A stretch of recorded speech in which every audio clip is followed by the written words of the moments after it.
Party में सब कुछ ठीक-ठाक है, किसी तरह की कोई परेशानी नहीं है, आप लोग अफ़वाहों पर न जाएँ। यह कहना है उपेंद्र कुशवाहा का, जिन्होंने कहा कि अब पार्टी में कहीं कोई दिक्कत नहीं है। आखिर ऐसा कहने के पीछे उनके क्या कारण हो सकता है? नमस्कार, आप देख रहे हैं अमर उजाला, मैं आपके साथ कृष्ण बल्लभ नारायण। उपेंद्र कुशवाहा ने आज इस बात को कहा कि किसी तरह के अफ़वाह पे ना जाएँ, पार्टी में सब कुछ ऑल इज़ वेल है। आखिर उन्होंने ऐसा क्यों कहा?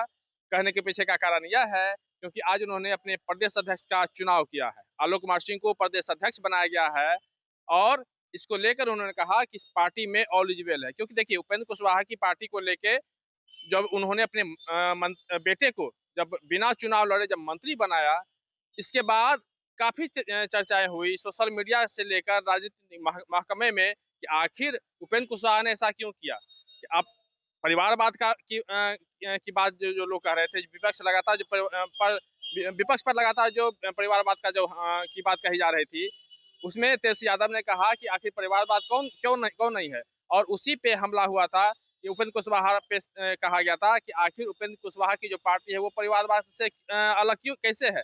आखिर उन्होंने अपने बेटे को बिना चुनाव लड़े आखिर कैसे मंत्री बनाया? सवाल इस पे खूब उठे थे और इस बात की चर्चा होने लगी थी। इस पे उपेंद्र कुशवाहा ने खुल के कहा था कि देखिए, पार्टी में किस तरह की बातें होती हैं, पार्टी में तोड़ने की बात होती है और चूँकि ये बात उस इस दर्द को वो जानते थे और इसलिए उन्होंने कहा था कि हमने अपने घर व अपने अपने अपनी पत्नी को, अपने बेटे को मैंने पार्टी में शामिल किया है और कहीं न कहीं चूँकि पार्टी को तोड़कर लोग अपने में मिला लेते हैं और यह चर्चा उस समय हुई थी क्योंकि जदयू के विधायक नीरज कुमार ने कहा था कि कांग्रेस के विधायक, आरजेडी के विधायक हमारे टच में हैं।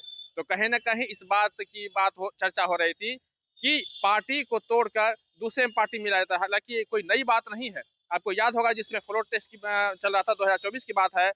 तो उस समय आरजेडी से टूटकर जदयू में शामिल हुए थे। तो कई तरह की इस तरह की चर्चा आज कोई नई बात है नहीं। इसलिए उपेंद्र कुशवाहा ने उस दर्द को बयां भी किया था कि हमें पता है कि किस पार्टियां किस तरह से दूसरे पार्टी में लोगों को तोड़ती है। मेरी ही पार्टी टूटी थी और ये दर्द, ये बात फिर चिराग पासवान ने भी अपने प्रेस वार्ता के दौरान कहा था। उन्होंने कहा कि कि पार्टी को तोड़ना कोई नई बात नहीं है, लोग एक दूसरे के साथ ऐसा करते हैं क्योंकि मेरे साथ भी हुआ है और कहीं न कहीं इसी बात को लेके उन्होंने अपने बेटे को मंत्री बनाया था। तो उसी बात पर चर्चा अब हो रही है और उसी वजह से उन्होंने आलोक कुमार सिंह को अपने पार्टी का प्रदेश अध्यक्ष बनाया है। अब जानिए कि आखिर आलोक कुमार कौन है, आलोक कुमार सिंह कौन है? इसको समझिए, इसके बारे में मैं आपको बता रहा हूँ। आलोक कुमार सिंह के भाई संतोष सिंह भारतीय जनता पार्टी के एमएलसी हैं और नीतीश कुमार के पिछले मंत्रिमंडल में श्रम संसाधन मंत्री रह चुके हैं। पार्टी की माने तो उपेंद्र कुशवाहा ने आलोक कुमार सिंह के संगठनात्मक अनुभव और जमीनी पकड़ को देखते हुए उन्हें यह जिम्मेदारी दी है। नई जिम्मेदारी मिलने के बाद आलोक कुमार सिंह ने कहा कि वे पार्टी की नीतियों को जन जन तक पहुंचाने और संगठन को मजबूत करने का प्रयास करेंगे।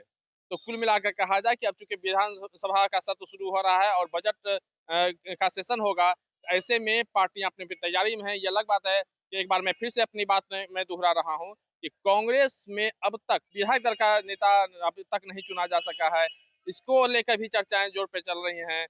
पिछले दिनों लगातार इस बात की चर्चा हो रही थी कि कांग्रेस के जो विधायक हैं, जो 6 विधायक जीते हुए विधायक हैं, वो दूसरी पार्टी में वो जा सकते हैं।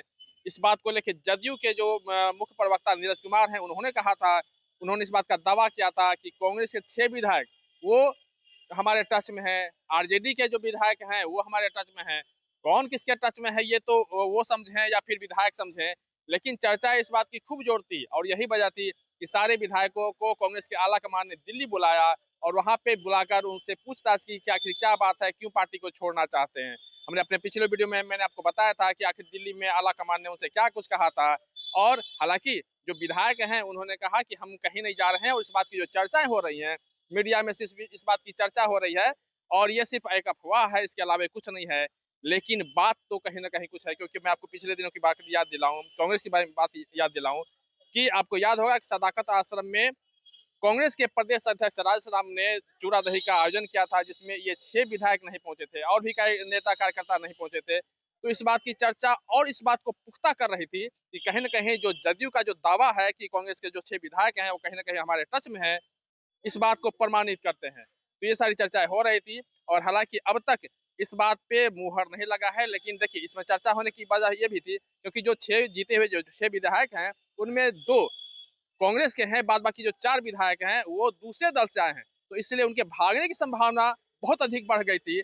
इसलिए इस बात की अटकलें तेज हो गई थी कि हो सकता है ये विधायक दूसरे पार्टी में शामिल हो जाए। अब चूंकि अब 3 दिन रह गए हैं विधानसभा अब शुरू होने में और बजट सत्र शुरू होगा। ऐसे में अब तक जो विधायक दल का जो नेता है उसका चुनाव नहीं हो पाया है। अटकलें जारी हैं। 3 चेहरे लगातार आ रहे थे कि 3 चेहरे कौन हो सकते हैं। 2 पुराने चेहरे हैं, 1 नया चेहरा है। तो ऐसे में देखना होगा कि कांग्रेस क्या करती है, नहीं करती है। लेकिन फिलहाल अभी एनडीए जो है पूरे मजबूत स्थिति में है और ऐसे में जो अटकलें हैं, जो लगातार जैसे कि तेज यादव को लेकर कहा जा रहा है कि इस बार अब आएंगे तो पूरी धमाके के साथ सदन में करेंगे। तो इस पे भी हालांकि कई बात की चर्चाएं हुई कि जब भाजपा के नेताओं से जब मेरी बात हुई, उन्होंने कहा कि तो पिछले बार जो सत्र चल रहा था उसमें वो शीतकालीन सत्र की बात हो रही थी कि वो जब चल रहा था तो तेजस्वी यादव यहाँ से निकल के विदेश चले गए थे। फिर और उनको भगोड़ा तक कहा था। हमारे एक वीडियो में भाजपा के एक नेता है, उन्होंने कहा था कि जो तेजस्वी यादव है तो भगोड़ा है। तो अब देखना होगा कि इस विधानसभा सत्र अब जब शुरू होगा, जब बजट सत्र जब शुरू होगा, तो ऐसे में किसकी क्या भूमिका होती है, विपक्ष की क्या भूमिका होती है, ये सारी बातों पे नजर रखनी होगी। फिलहाल पटना से अमर उजाला के लिए कृष्ण बल्लभ, नारायण। आपके राज्य की खबरें, आपके शहर की खबरें सबसे पहले जानने के लिए देखते रहें अमर उजाला। चैनल को सब्सक्राइब जरूर कर लें और पाएं हर अपडेट।